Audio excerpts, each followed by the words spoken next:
Very good. Actually, this is one of our mini saga from Malaysia. Discussed when the PM from Malaysia is here. So I was very happy to see this one.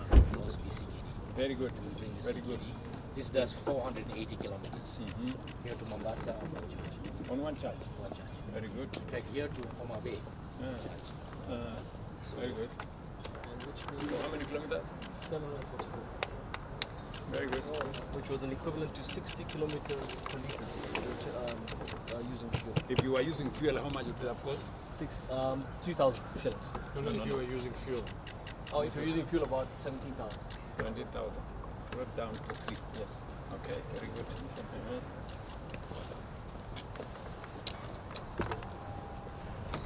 Okay. So this is the. Have you started to assemble here? Not yet. So this is a sample vehicle that we have brought in. Now we need to start getting all the logistics done. Start assembling this vehicle. This is Toyota.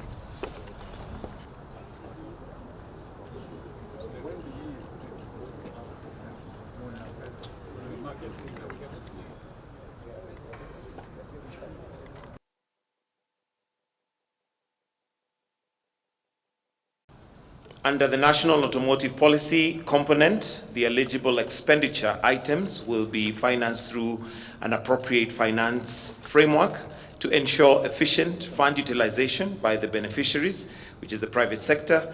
These expenditure items include establishment and enhancement of production facilities to automotive parts manufacturing, enhancement of production capabilities for automotive assembly, investment support for new vehicle dealers transitioning from used vehicles to imported, and financing of approved applicants for locally assembled new vehicle purchases. We'll request that after the signing, the signatories will then just stand for an official photo as they all hold the documents.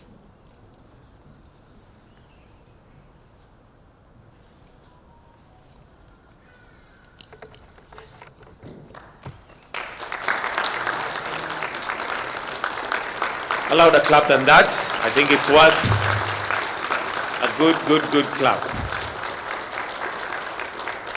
5 billion shillings will fund the reduction of energy losses program. Reliable, affordable power is the backbone of every factory and every home. By cutting technical and commercial losses, we lower the cost of energy, steady our grid, and make Kenyan industry more competitive. Cheaper and cleaner power is the foundation of an industrial economy. Approximately 4 billion will support Kenya's reform and development agenda. This reflects Kenya's confidence and Japan's support in the progress we are making and our commitment to responsible economic management. This will help reinforce essential public services, protect key social investments, and strengthen the institutions that underpin sustainable growth.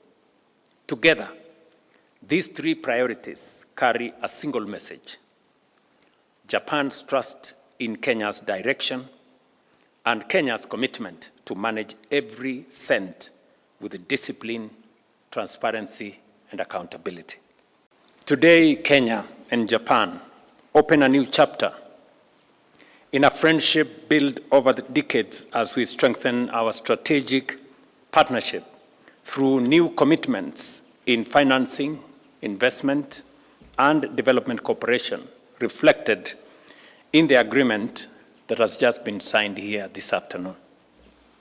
On behalf of the people and government of Kenya, I thank the government of Japan, the Japan International Cooperation Agency, and every institution that have turned this promise and commitment from an idea into a reality.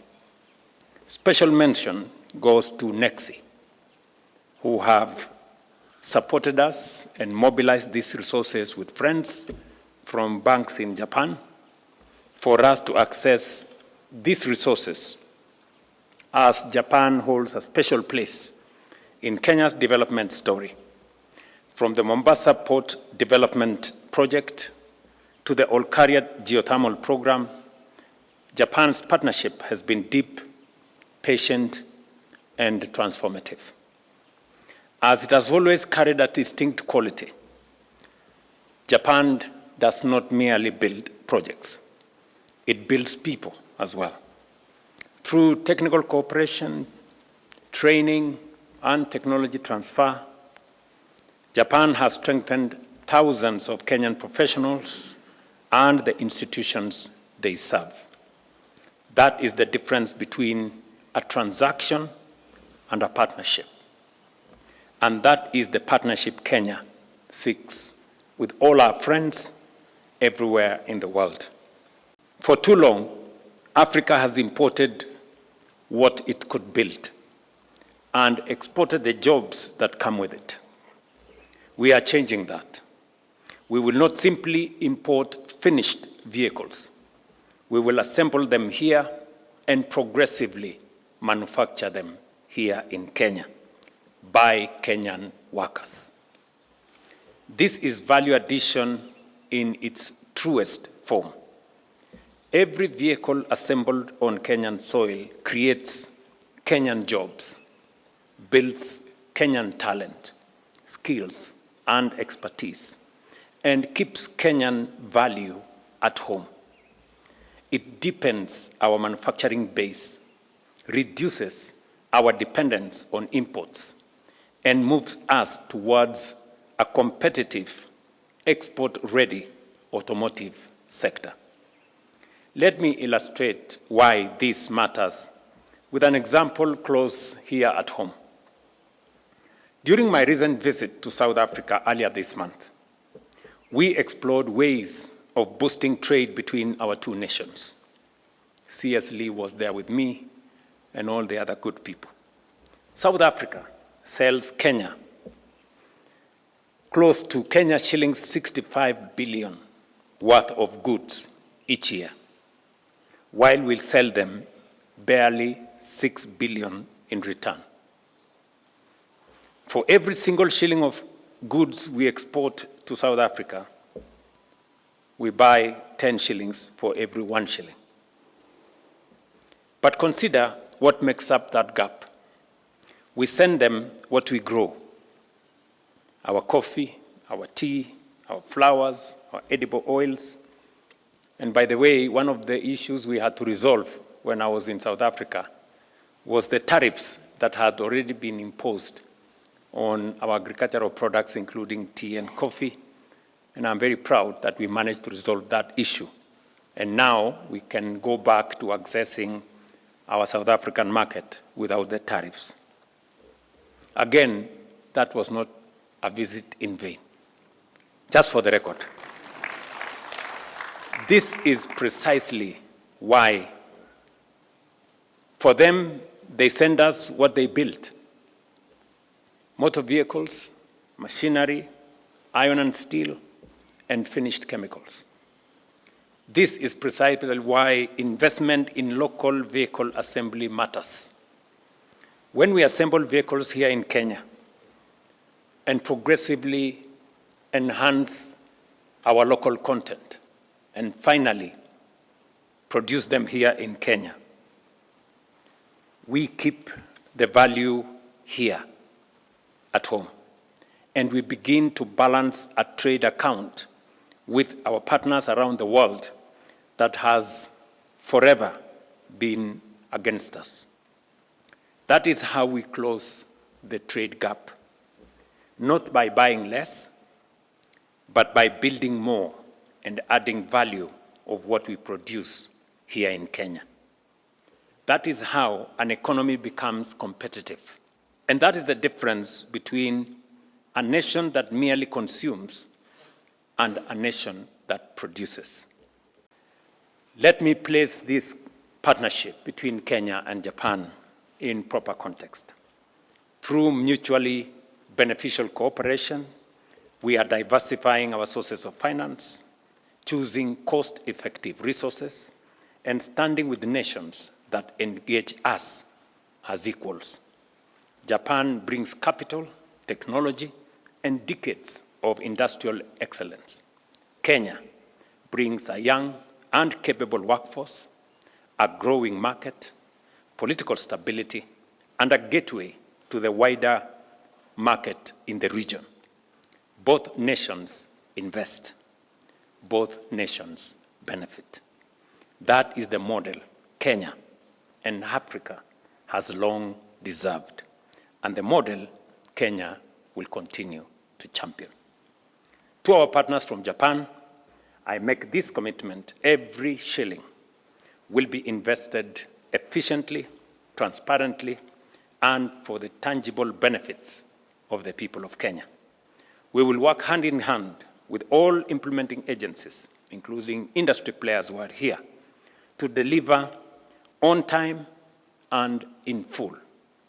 Kenya is a stable, reliable, and forward-looking partner, and we intend to remain one for Japan. We will expand this cooperation in technology, climate resilience, infrastructure, and industry.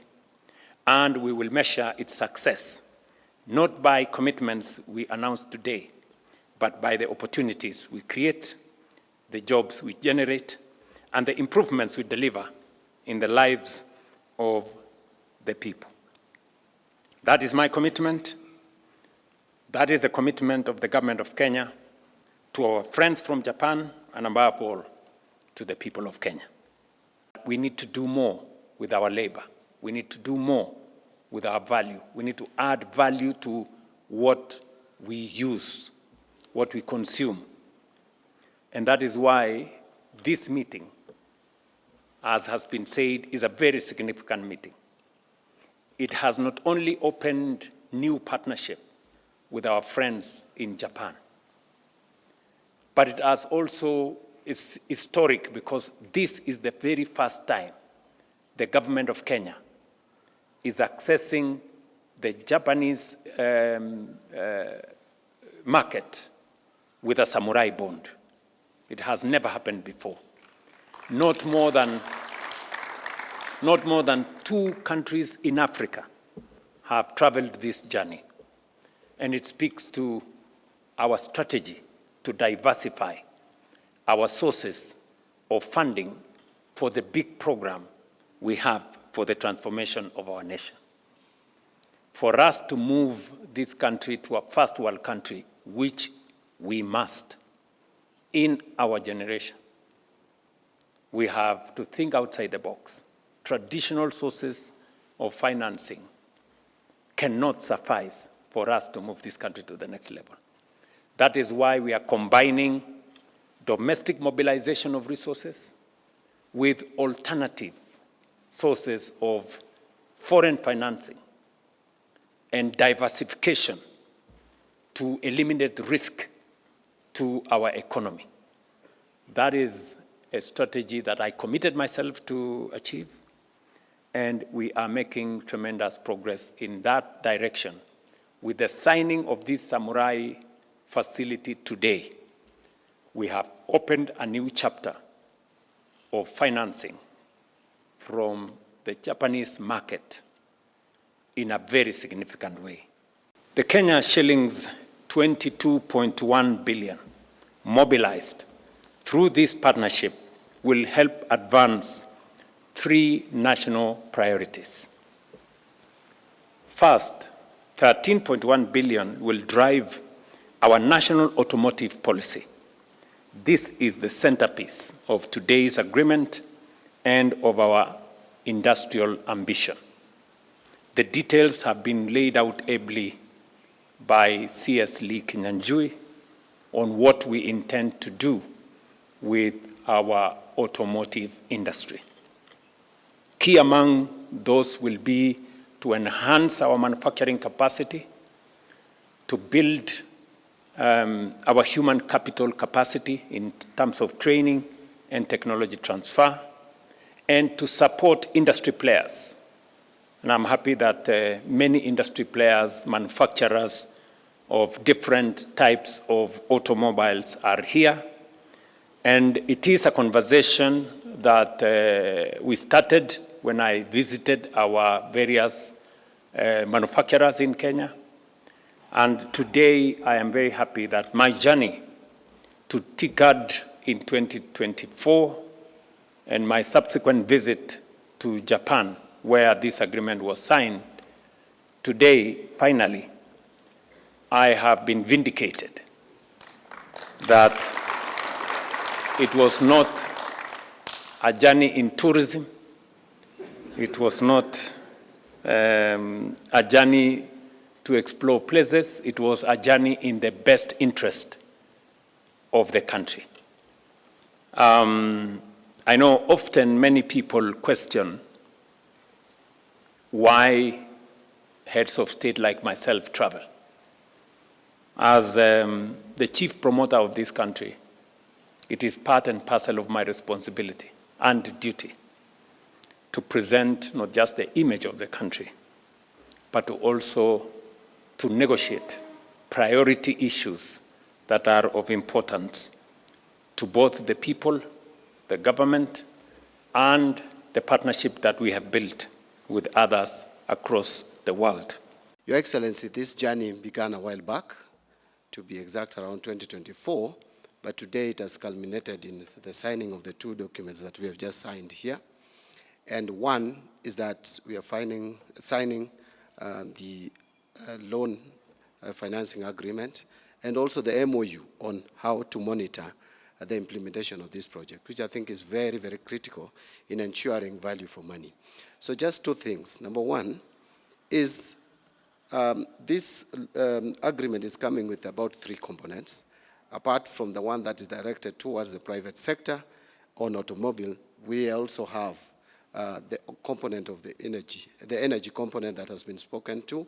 And finally, of course, we have a little component on budgetary support. But Your Excellency, going forward into the next financial year, we have given an indication that we would want also to get more involved in getting more funding for budgetary support. This is in line with our strategy. And our strategy as a country is that we are exploring other alternative, more concessional funding models, given our situation in terms of fiscal space. And this is one of those initiatives where we are exploring other alternative sources of funding, which are much, much more cheaper than the commercial rates at which we have been borrowing. Samurai bond, if you check, you'll find that the borrowing is between 0.5 and 3%, depending on the credit rating of a sovereign. So this is one of those initiatives that we are taking as a government to explore other alternative, more cheaper funding models. And finally, it's also helping us in ensuring that we deal with the foreign exchange risks, which are associated with over-reliance and over-dependent on one particular currency as in terms of our loan portfolio. So I am grateful that this is being realized today, and thank you, Your Excellency. The automotive industry is not just about the automotive industry. It has many other associated industries. I know your passion in textile, but as we do the upholstery for the vehicle, we have demand for the upholstery. As we do the leather for the vehicles, for the dashboard and all that, again, you have demand for, for the leather products and all that. So it has a huge multiplier effect. And our young men who are out there not too sure what to do will have an opportunity to work meaningfully in the industry. Your Excellency, allow me also to say that in our discussions around how we can improve our exports to the world, we always go with our basket of coffee, tea, and avocado. But as you all know, the value of those compared to finished goods such as vehicles is very different. So as a country, we must improve the value of our export basket. And the first and surest way is through this automotive bill. So Your Excellency, I want to say that arising from our discussions, also with our friends including South Africa, you are able to help us overcome a very huge challenge of how we can be able to join the automotive supply chain in South Africa, which is the biggest in the continent. And I'm happy to note that out of that, we've had very good conversations, and some of these companies that are here would want to join that. Allow me also to say that of the top 6 richest countries in Africa, South Africa, Egypt, Nigeria, and Algeria, most of them either have oil or minerals. If you don't have those, you must be good in manufacturing. So agricultural produce is good, but we need value addition. And I think this is really the conversation that we would want to bring. We are looking at creating long-term sustainable jobs. Currently, we have about 100,000 jobs in the auto industry. I was discussing with some of the auto suppliers, and some of them are supplying as far as Zambia, Ethiopia, and all these countries around us. That is good. But one of the biggest constraints towards the expansion has been capital. And that now has been resolved. So part of the funds that we have today here will go towards helping them to expand, will go towards equipping our young people with training in current technology, future technology like EV, so that we can be able to bridge the gap. And in a few years from now, we would want Kenya to be respectively on the automobile map. And I'm happy with this funding, Your Excellency will have done all that is necessary.